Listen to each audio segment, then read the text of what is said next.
கதை சொல்லிக் கொண்டிருப்பவர் மல்லிகா மதிவாணன். கதை படிப்பதை விட கேட்பது நமக்கெல்லாம் மகிழ்ச்சி. 2 நாட்டு மன்னர்களுக்குள் சண்டை நடக்கின்றது. தோற்றவன் ஜெயித்தவனிடம் சொல்கிறான், நான் கேட்கும் ஒரு கேள்விக்கு மட்டும் நீ சரியான பதிலை சொல்லிவிட்டால் உன் நாட்டை உனக்கே தந்து விடுகிறேன் அப்படின்னு. ஒரு பெண் தன் ஆழ்மனதில் என்ன நினைக்கிறாள், இதுதான் கேள்வி. வென்ற மன்னனின் காதலி இந்த கேள்வியை கேட்டு பதில் சொன்னால்தான் நமக்கு திருமணம் நடைபெறும் என்று ஏற்கனவே கூறியிருந்தாள். பதில் சொன்னால் நாடு கிடைக்கும் என்ற ஆசையில் அவனும் பலரிடம் சென்று கேட்க விடை கிடைக்கவே இல்லை. கடைசியாக ஒரு சூனியக்கார கிழவியை சந்திக்கிறான். அவகிட்ட போய் கேட்கிறான். அவளோ, எனக்கு விடை தெரியும், ஆனால் நீ என் நிபந்தனைக்கு கட்டுப்பட்டால் விடை சொல்கிறேன் அப்படின்னு சொல்றான்.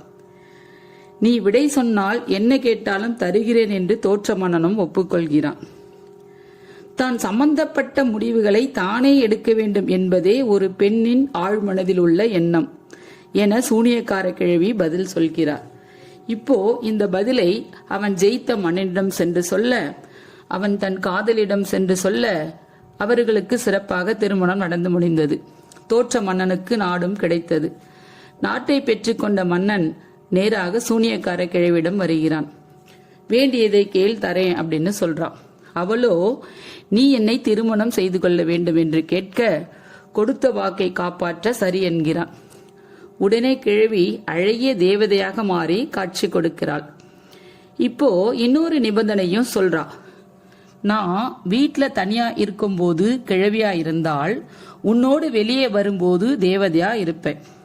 ஆனால் நான் உன்னோடு வெளியே வரும்போது கிழவியா இருந்தா வீட்டுல தேவதையா இருப்பேன். உனக்கு எது வேணும்னு கேக்குறான். இப்போ நம்ம ஹீரோ ரொம்ப புத்திசாலித்தனமா கொஞ்சம் கூட யோசிக்காம சட்டுன்னு பதில் சொல்றான். இது நீ சம்பந்தப்பட்ட விஷயம், முடிவை நீயோ எடுத்துக்க அப்படிங்கிறான். இப்ப சூனியக்கார கிழவி என்ன சொன்னான்னா, முடிவை நீ எங்கிட்டயே கொடுத்ததால நான் எப்பவுமே தேவதையா இருக்க போறேன் அப்படிங்கிறான்.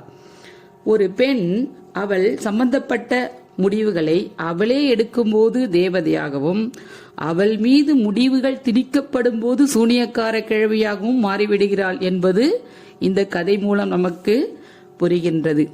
அனைவரும் புரிந்து செயல்பட எல்லோரும் மகிழ்ச்சியாக வாழலாம். நன்றி.